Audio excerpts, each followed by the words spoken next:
Whistle is a supernatural horror film directed by Corin Hardy. This is the same director as The Nun and The Hollow. I didn't mind The Nun. The Nun is a pretty solid spin-off movie. I mainly watch it because I like Taissa Farmiga, but the movie's pretty solid. I don't really like the Annabelle movies. I like the second Annabelle movie, but not the first and the last. So that sort of Conjuring universe spin-offs, The Nun is a decent one. I didn't really like The Nun 2, but this one's a different writer. It's Owen Egerton. This one's about a group of teens who, one of them blows an Aztec death whistle, and it ends up putting a curse on them, and they have to find a way to get out of it. So this one, I saw the trailer, looked pretty interesting. It's got a pretty stacked cast. Lots of good people in this. Nick Frost as a teacher, Daphne Keane, Sophie Nélisse, and a few others. But this one, I think, was supposed to come out last year, but they delayed it. They were just going to shove it on Shudder, but now they put it in theaters, so I figured I'd check it out. And this is, I don't want to hype it up too much, but this is a new horror classic. This is an amazing, solid film. First off, amazing music, really unnerving musical score, good usage of production design. It's like a plant town with lots of industry and grittiness to it.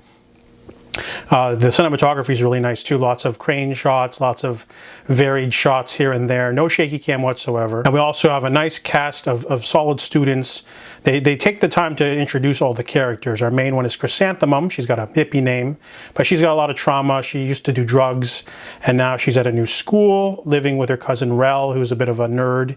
He doesn't know boundaries, and he's trying to take care of his cousin and introduce her to new people. However, the first thing that happens is she gets in a fight with a bully named Dean. So all of them are sent to detention, and they sort of have a Breakfast Club style bond, and she finds an Aztec death whistle in her locker because it belonged to another basketball player who died 6 months previous. So the teacher decides to hold on to the whistle, lets them go for detention early, but one of them goes back for a comic book and steals the whistle and brings it to a little study session because they have to write a paper.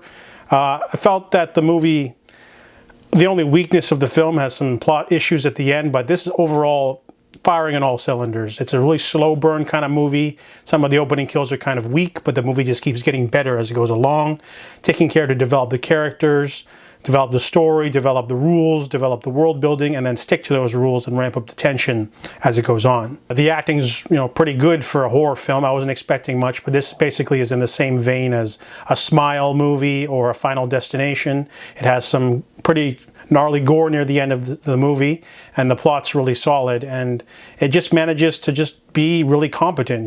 This movie could have easily been really cheap looking and just had terrible acting and then just no character development and just mess up a bunch of teenagers, but they actually take the time to make everything up to snuff. And honestly, the movie is well-rounded in all areas. Good character development, good scares and horror, really cool concept, and definitely one of the nicer surprises of the year. So I gave Whistle a 7.5 out of 10.